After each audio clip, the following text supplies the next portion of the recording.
आज Doubtnut app download करें। Doubtnut पर अपने सभी गणित, रसायन विज्ञान, भौतिक विज्ञान और जीव विज्ञान के डाउट्स का करो सफाया। बस प्रश्न की फोटो खींचो, एक ही प्रश्न को क्रॉप करो और तुरंत वीडियो सोल्यूशन पाओ। अभी डाउनलोड करें। हेलो स्टूडेंट, तो क्वेश्चन है, एक बैटरी त्रिज्या R और प्रतिरोध कैपिटल R के एक समान चालक वलय की परिधि पर दो बिंदुओं A और B के बीच जुड़ी हुई है। वलय के चापों में से एक AB केंद्र पर थीटा कोण अंतरित करता है। वलय में धारा के कारण केंद्र पर चुंबकीय प्रेरण का मान क्या होगा? तो देखिए, यहाँ हमें एक वलय दे रखी है और उस वलय की त्रिज्या है स्मॉल r। इस वलय पर दो बिंदु लिए गए हैं, दो बिंदु जो एक चाप का निर्माण करते हैं और वे केंद्र पर थीटा कोण अंतरित करते हैं। तो हमने मान लिया कि यहाँ पर यह जो लघु चाप है यह थीटा कोण अंतरित करता है। तो यहाँ पर यह कोण होगा 2 पाई माइनस थीटा।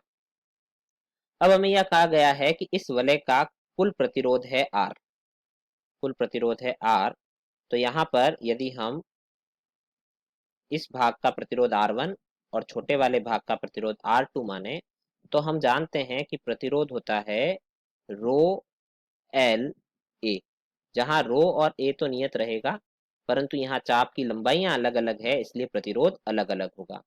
तो R1 व R2 का मान हमारे पास आएगा R1 बटा R2 बराबर, इस चाप की लंबाई होगी R थीटा त्रिज्या इंटू कोण, और यहाँ पे इस चाप की लंबाई होगी R into 2 pi minus theta.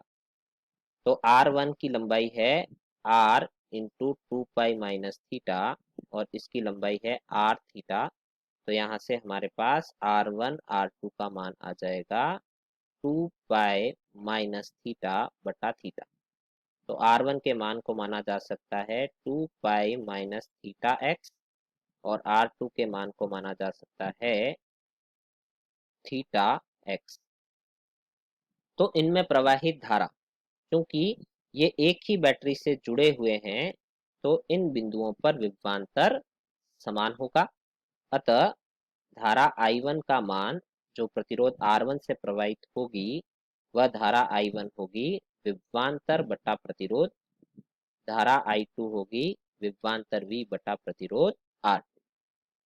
तो केंद्र पर चुंबकीय क्षेत्र, तो छोटे भाग के कारण जो चुंबकीय क्षेत्र है वह हमने मान लिया B2 और बड़े भाग के कारण जो चुंबकीय क्षेत्र है वह हमने मान लिया B1। तो उस स्थिति में B2 का मान क्या होगा? देखिए, म्यू नॉट धारा I2 बटा 2 R इंटू थीटा बटा 2 पाई, क्योंकि 2 पाई में से थीटा कोण ही इस चाप के पास है, तो यहाँ थीटा बटा 2 पाई आ जाएगा। इसी प्रकार से म्यू नॉट I1 2R यहाँ आ जाएगा 2 पाई माइनस थीटा बटा 2 पाई। तो यदि हम यहाँ पर I1 और I2 के मान रखें तो देखिए I2 का मान हमें प्राप्त होगा म्यू नॉट 2R, I2 का मान है V बटा R2, V बटा R2 इंटू थीटा बटा 2 पाई। यहाँ पर आ जाएगा म्यू नॉट बटा 2R, I1 का मान है V बटा R1 2 पाई माइनस थीटा बटा 2 पाई।